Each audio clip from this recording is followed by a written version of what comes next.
what it reminds me of is our 4 core values in Toastmasters: integrity, respect, service, and excellence. Once upon a time, I, walking down the street thinking everything's fine. And I was with a friend of mine, somebody that was out of state. I barely got to see her.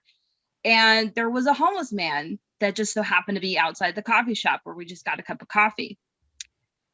And without thinking, without even a pause, my friend ran over, dropped some money in the cup.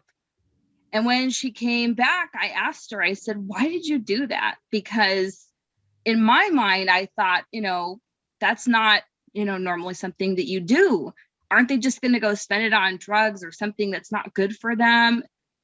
And then she told me a story about somebody that she knew personally that had gone through a hard time.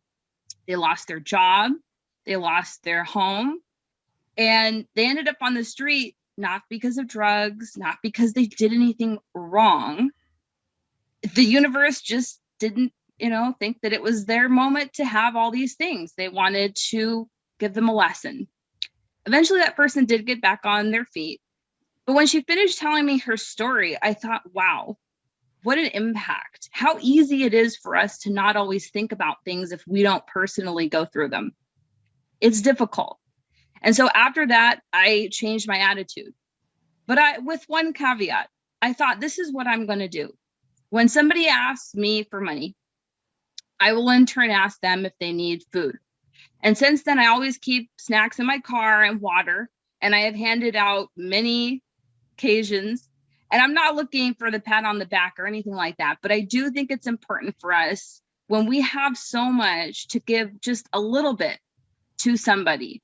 And so the next time, that very following day that I happened to be walking around the same area in Pasadena, I saw another person and I thought, you know what, just for her, just for my friend, I'm going to donate, because you never know.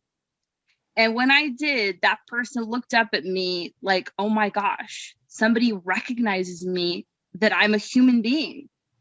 It really can make a difference to somebody. And I've never thought of homeless people the same way since then. When we keep our integrity in with what we know is to be true, we respect everybody, we remember we're here to serve, and we do what we can to help others, then we'll be the best part of ourselves. Thank you.